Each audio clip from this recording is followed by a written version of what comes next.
ഇന്നത്തെ ഉച്ചയൂണതാണ്. കാച്ചിയ മോര്, ചക്കക്കുരു മെഴുക്കുവരട്ടി, നല്ല തേങ്ങ കൊത്തൊക്കെ ഇട്ട് മെഴുക്കുവരട്ടി.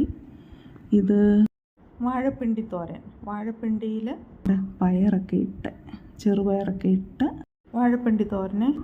പിന്നെ ചക്കയും പാര മീൻ കറിയും. പിന്നെ ഒരു സാധനം കൂടെ കാണിച്ചു തരാവേ.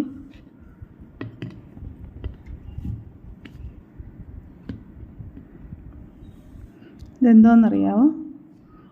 ബീഫ് അച്ചാർ.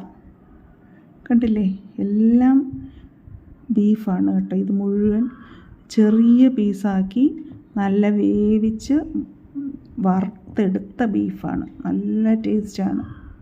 ആർക്കെങ്കിലും ഇത് ഓർഡർ തരാൻ ആഗ്രഹമുണ്ടെങ്കിൽ പറയണേ. ഇതെല്ലാം കണ്ട ഫുൾ ബീഫാണ് കേട്ടോ. നല്ല വെന്ത്, കണ്ടില്ലേ, മുഴുവൻ ബീഫാണ്. ഒട്ടും അതിന് ചാറോ ഒന്നുമില്ല. ഫുള്ളും ബീഫാണ്. നല്ല ടേസ്റ്റ്. കൂട്ടുകാരെല്ലാം പറഞ്ഞു നല്ല രുചിയുണ്ടെന്ന്. എന്നിട്ട് കുറച്ചിടാം, ചക്കക്കുരു ഇടാം, മീനും ഇടാം. എന്നിട്ട് നല്ല ബീഫ് അച്ചാറും കൂട്ടി എല്ലാവരും വാ തുറന്നേ.